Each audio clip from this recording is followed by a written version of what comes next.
Praise the Lord. யாக்கோபு 1 அதிகாரம். தேவனுக்கும் கர்த்தராகிய இயேசு கிறிஸ்துவுக்கும் ஊழியக்காரனாகிய யாக்கோபு சிதறியிருக்கிற 12 கோத்திரங்களுக்கும் வாழ்த்துதல் சொல்லி எழுதுகிறதாவது: என் சகோதரரே, நீங்கள் பலவிதமான சோதனைகளில் அகப்படும்போது உங்கள் விசுவாசத்தின் பரீட்சையானது பொறுமையை உண்டாக்கும் என்று அறிந்து அதை மிகுந்த சந்தோஷமாக எண்ணுங்கள். நீங்கள் ஒன்றிலும் குறை உள்ளவர்களாயிராமல் பூரணராயும் நிறைவுள்ளவர்களாயும் இருக்கும்படி பொறுமையானது பூரண கிரியை செய்ய கடவது. உங்களில் ஒருவன் ஞானத்தில் குறைவுள்ளவனாயிருந்தால் யாவருக்கும் சம்பூரணமாய் கொடுக்கிறவரும் ஒருவரையும் கடிந்து கொள்ளாதவருமாகிய தேவனிடத்தில் கேட்க கடவன். அப்பொழுது அவனுக்கு கொடுக்கப்படும். ஆனாலும் அவன் எவ்வளவாகிலும் சந்தேகப்படாமல் விசுவாசத்தோடே கேட்க கடவன். சந்தேகப்படுகிறவன் காற்றினால் அடிபட்டு அலைகிற கடலின் அலைக்கு ஒப்பாய் இருக்கிறான். அப்படிப்பட்ட மனுஷன் தான் கர்த்தரிடத்தில் எதையாகிலும் பெறலாம் என்று நினையாதிருப்பானாக. இரு மனமுள்ளவன் தன் வழிகளில் எல்லாம் நிலையற்றவனாய் இருக்கிறான்.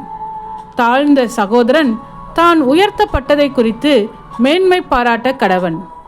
ஐஸ்வர்யவான் தான் தாழ்த்தப்பட்டதை குறித்து மேன்மை பாராட்ட கடவன். ஏனெனில் அவன் புல்லின் பூவை போல் ஒழிந்து போவான்.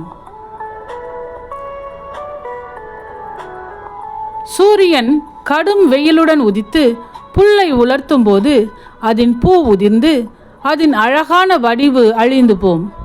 ஐஸ்வர்யவானும் அப்படியே தன் வழிகளில் வாடிப்போவான். சோதனையை சகிக்கிற மனுஷன் பாக்கியவான். அவன் உத்தமன் என்று விளங்கின பின்பு கர்த்தர் தம்மிடத்தில் அன்பு கூறுகிறவர்களுக்கு வாக்குத்தத்தம் பண்ணின ஜீவ கிரீடத்தை பெறுவான். சோதிக்கப்படுகிற எவனும் நான் தேவனால் சோதிக்கப்படுகிறேன் என்று சொல்லாதிருப்பானாக. தேவன் பொல்லாங்கினால் சோதிக்கப்படுகிறவர் அல்ல, ஒருவனையும் அவர் சோதிக்கிறவரும் அல்ல. அவனவன் தன் தன் சுய இச்சையினாலே இழுக்கப்பட்டு சிக்குண்டு சோதிக்கப்படுகிறான். பின்பு இச்சையானது கற்பந்தரித்து பாவத்தை பிறப்பிக்கும். பாவம் பூரணமாகும்போது மரணத்தை பிறப்பிக்கும். என் பிரியமான சகோதரரே, மோசம் போகாதிருங்கள்.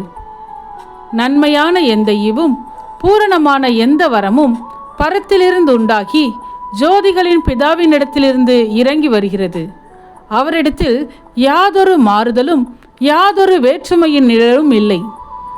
அவர் சித்தங்கொண்டு தம்முடைய சிருஷ்டிகளில் நாம் முதற் பலன்கள் ஆவதற்கு நம்மை சத்திய வசனத்தினாலே ஜெனிப்பித்தார்.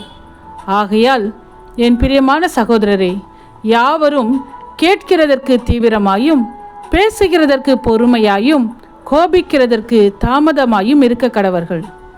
மனுஷருடைய கோபம் தேவனுடைய நீதியை நடப்பிக்க மாட்டாதே. ஆகையால் நீங்கள் எல்லாவித அழுக்கையும் கொடிய துர்க்குணத்தையும் ஒழித்துவிட்டு உங்கள் உள்ளத்தில் நாட்டப்பட்டதாயும் உங்கள் ஆத்துமாக்களை இரட்சிக்க வல்லமையுள்ளதாயும் இருக்கிற வசனத்தை சாந்தமாய் ஏற்றுக்கொள்ளுங்கள். அல்லாமலும் நீங்கள் உங்களை வஞ்சியாதபடிக்கு திருவசனத்தை கேட்கிறவர்களாய் மாத்திரமல்ல, அதின்படி செய்கிறவர்களாயும் இருங்கள்.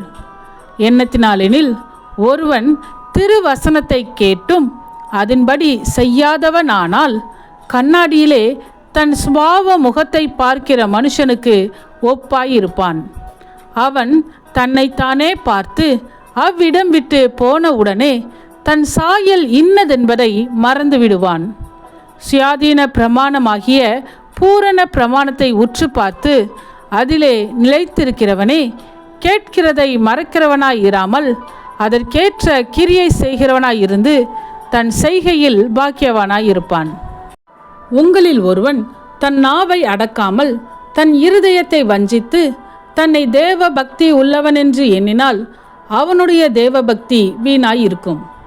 திக்கற்ற பிள்ளைகளும் விதவைகளும் படுகிற உபத்திரவத்திலே அவர்களை விசாரிக்கிறதும் உலகத்தால் கரைப்படாதபடிக்கு தன்னை காத்து கொள்ளுகிறதுமே பிதாவாகிய தேவனுக்கு முன்பாக மாசில்லாத சுத்தமான பக்தியாய் இருக்கிறது.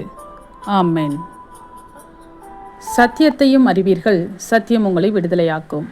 இந்த வசனத்தின்படி அநேகர் சத்தியத்தை அறிந்து விடுதலையாக்கப்பட இந்த சேனலை லைக் செய்யுங்கள், அநேகருக்கு ஷேர் பண்ணுங்கள். ஜீவ வார்த்தையை தினமும் கேட்க சப்ஸ்கிரைப் செய்யுங்கள்.